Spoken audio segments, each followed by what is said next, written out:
everyone, Pixelmer here, and today I'm going to be doing another Redwall video since you guys seem to enjoy the last one.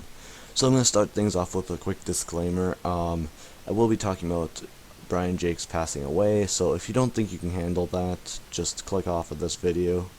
But otherwise, let's get into it. So, as you probably already know, the series did not last as long as it was supposed to. The series ended early due to Brian Jacques suddenly passing away.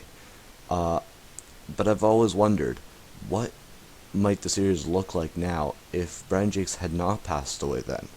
So that's what we're talking about today. And first of all, I'm going to ask the question, how many more books would there have been? And I think there most likely would have been 8 or 9 more books, since he had a habit of releasing a book almost every year. And of course, even if he wouldn't have died the way he did, he was still pretty old, so he probably wouldn't have lived that much longer in any case. 8 or 9 books seems pretty reasonable to me, and that would mean that the Redwall series would have been over 30 books long. That is insane. And the second thing I want to look at is, what other subjects could he have explored in the series? Obviously, each book does something a little bit different. Some are kind of similar to each other, admittedly, but they all do something different. And so I thought about what kind of things he could have done with the last 8 or 9 books, and this is what I came up with. First of all, he could have explored beavers. So obviously there's a few Redwall books that focus on a specific species, the main example being Hyrule Lane, which is mainly focused on otters. And beavers would have been a good one, since there is a beaver in the Redwall series. It's just not really very much talked about, because it doesn't even get named, and it's only in the original book, so that could be passed off as just one of the inconsistencies of the first book. You could argue that, but one that you can't argue about being that you can't say is an inconsistency is the hamster from Triss. Hamsters could also be a cool species to explore. I mean, we've seen one of them in the series, and this one actually did have a name, though I can't remember it at the moment. And it'll be interesting to see what the hamsters are generally like, since we only ever met one of them. We have no idea, were they generally good or evil, or like, was this an exception for his species, or was he just what his species normally is, good, you know? That's the question, and it would be really interesting if he would have made a book about the beavers or the hamsters. Another thing he could have done is Wolverines. Wolverines were explored a little bit in Rackety Tam, but other than that, they did not appear anywhere else in the series. And even in Rackety Tam, there were only 3 of them. 2 actually part of the story, and then 1 just mentioned by name. It's hard to say whether the Wolverines are good or evil. In fact, maybe at some point I'll even make an entire video about that. But most people tend to think they're evil. I'm not really sure, though. It would be really interesting either way to see something about Wolverines again, because that would be very interesting. In general, the North hasn't been really looked at that much. And then the next thing is sables. Once again, these were already talked about in a different Redwall book, but only one other Redwall book, and that is the Sable Queen.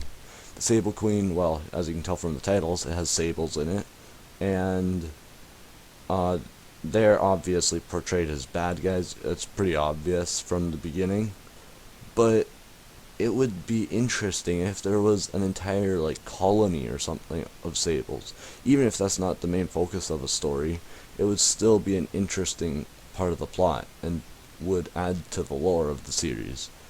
Personally, I'd really enjoy that. And next thing is the early Badger rulers. We've already seen this a bit with Lord Brocktree, but there's still a lot of Badger rulers left who were mentioned, but never actually had a book written about them. For example, one that I can remember is Earthrun the Gripper. I don't remember the others. For some reason, that one was just kind of stuck in my head. And yeah, there's a couple others mentioned. It would be kind of cool to see them talked about, but I don't think it would be good if all of them were done, because that would start to feel pretty repetitive. But then again, I mean, the entire series is kind of a little bit repetitive, so it wouldn't be something that the series hasn't done before.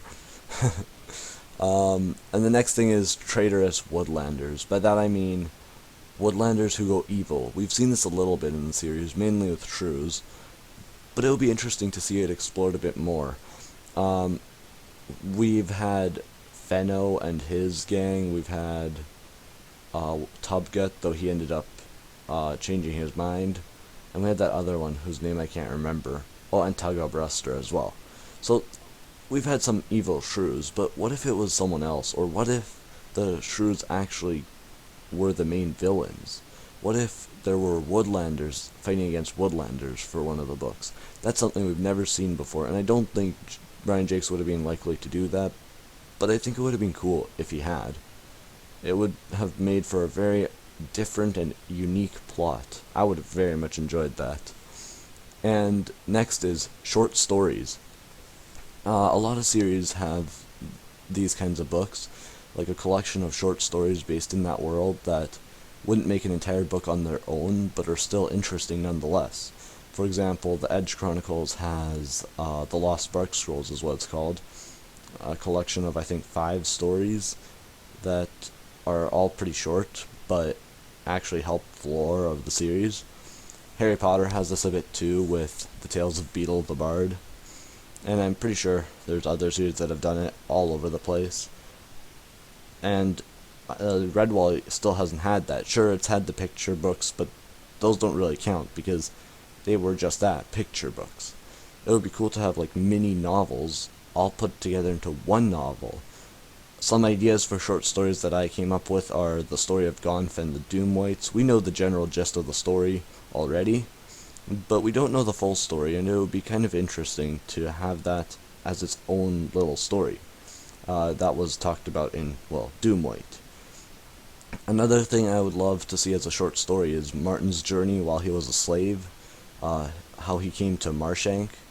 That would have been interesting. I mean, I personally would have really enjoyed that. And, yeah, but it's not long enough to make its own story. And lastly, of course, some slice of life. We see this a bit throughout the Redwall series, and Redwall fans generally love that, but it would be nice to have a couple slice of life stories in there.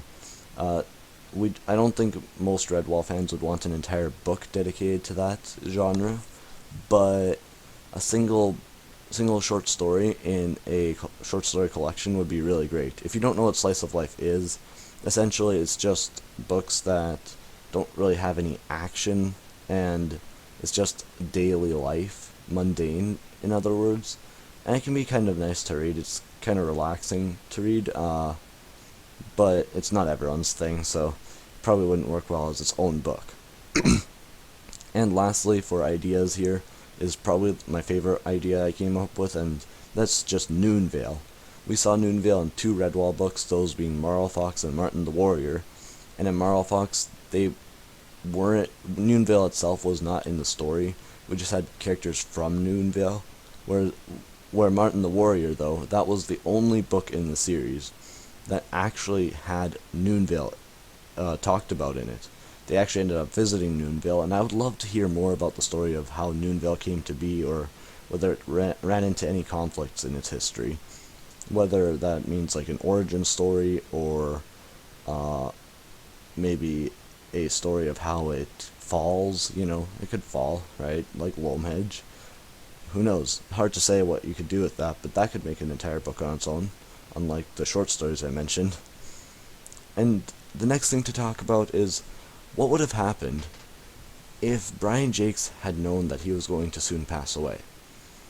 Now, some authors, upon knowing that, probably would have, panicked, or most people actually, a lot of people would actually panic, or just get really depressed or something. But other people would use that opportunity to write more. We've seen this with the Wheel of Time series, and I mean, personally, to me, I think Brian Jacques would have done it like that. I I think he would have still continued writing even despite knowing that. I can't say for sure since obviously I never met him even, let alone knew him. But from the interviews I've looked at and stuff like that, it seems to me like he's the type who would probably continue to write. And in that case, would he have written just yet another Redwall book, but just put extra effort into it? Or would he have written a conclusive ending? Personally, I think he would have written a conclusive ending, though it's hard to say with Brian Jacques because, his series was very much an ongoing series. It didn't seem likely to ever have an end, but every series has to come to a close at some point. And if he had known that he was going to pass away, I think he would have written a conclusion because he's not new to writing conclusions. For example, he wrote the Castaways trilogy, which very much had a conclusion, a full ending. So it's something he could do, and I think he would do it. So if that was the case, how could he have ended the series? Well, I've thought of a couple ways the series could have ended. Maybe Redwall could have fallen, like being defeated, destroyed. I don't think he's very likely to have done this. Would have been an interesting ending for sure, but Brian Jacques tended to do like happy endings, except for Martin the Warrior, and even that was mostly happy. So I don't think it's very likely that he would do this, but it would have a lot of potential as an ending. And then the question is, would Salamandastron fall as well? Personally, I think it would, because otherwise that wouldn't be much of an ending, because Salamandastron would continue, and it would be pretty much the same as always. And then the second idea is maybe that their entire world ends. I'm not going to go too into detail about that here, but there's so many ways that you could do that kind of an ending, and the only thing stopping that from happening is that I just don't think he's likely to have done that. That's something, I don't know, again, not a very happy ending, and I don't think he would have done that. The next idea is that the Redwallian world would have entered a new age. By that I mean, like, in the real world, we went from the Middle Ages to the Imperial Age and then to the Industrial Age.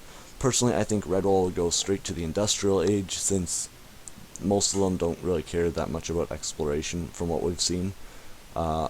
It's a very nomadic series as it is, so most of the area has probably already been explored, but it could work like that too with an Imperial Age.